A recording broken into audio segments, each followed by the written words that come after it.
Бәрекелді, Сандуғаш әкпеміз енді амандасайын деді өдім қонақтарымен. Біз кіммен қалай амандасатынын білесің ғой. Өзіміздің қарапайым ағай туыстарға барып привет деп өтіп жатырған, көбірек беретіндерге ұшып қасына өтіп. Күйеу балаға қараңыздаршы біздің. Бір шапалақ ұрып қойсаңыздар бола ма күйеу балаға? Оңай емес. Күйеу бала үйлендім деп мәз болып отырсың ғой, басында бәріміз мәз болғанбыз, 2 жылдан кейін таз болып қалдық қой.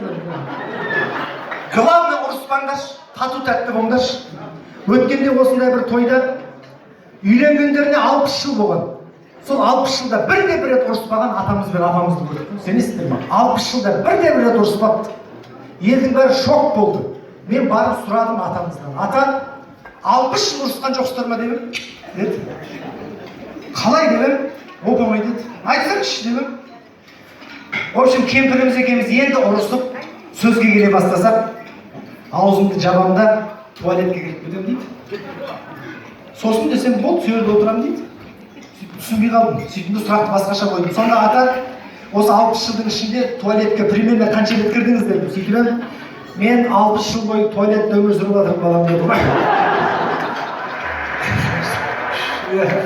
Так что, күйеу бала, көресің, Құдай қаласа.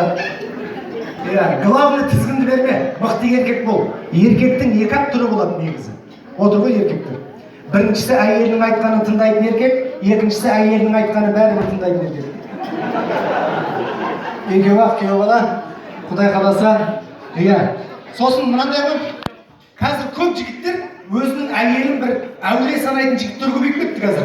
Үйленді болды, әке-шеше бәрі қояды, әйелінің артынан жүгіріп жүреді. Ондай болма, әйелді әулие санама. Сен сияқты бір жігіт үйленіп, түн ортасында атып тұрады.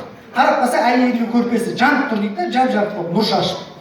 Шошып кетіп, жалаң аяққа шыққан ғой түнде. Мешітке жүгіріп келіп, молдаға айтады дейді жаңа жігіт. Ойбай, әйелім әулиеге айналып кетті, молдеке әйелім әулиеге айналып кетті, әулие болды деп. Қалай десе, көрпесі жап-жарық болып жанып тұр, нұр шашып деп. Сөйтсе молда айтады, топас, әйелің ешқандай әулие емес, просто көрпенің астында сенің телефоның шұқылап жатыр деп. Ол да өндей болады. Главное, сонда еркектер, сендер де байқамай жүрсіңдер ме? Еркек деген аңқау боламыз, әйелдер соны пайдаланады негізі. Бірақ мен келінді жаман деп тұрған жоқпын, келіндер жаман емес. Басында бәрі жақсы болады. 3-4 жылдан кейін өзгереді олар. Қыз кезінде бәрі жақсы, жаман әйел қайдан шығады деген мақал бар, Осы мақалдың жауабын таптым ғой мен.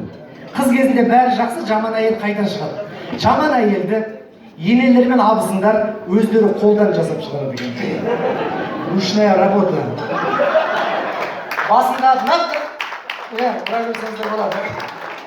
Басында нормальный келін болып келеді, енелер мен абысындардың ортасына кіреді, 4-5 жылда ужас әйел болып шығады екен.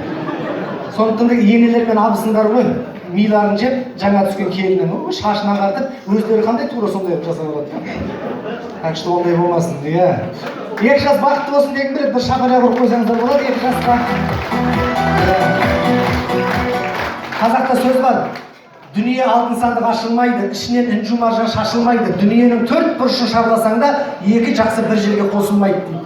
Бірінің кемшілігінде бірін толықтырып бақытты боласыңдар жастар, соны ұмытпаңдар. Енді тойдың барысында әңгіме көп, әңгіме таусылмайды, әзіл көп, уақытты қыз, уақыттың өзі уақытша. Қазір бір тос кезегін беріп, сосын әңгімені жалғастырамыз. Қазір ортаға мен тілек бұрышына ауылдың үлкен ағаларын шақырайын.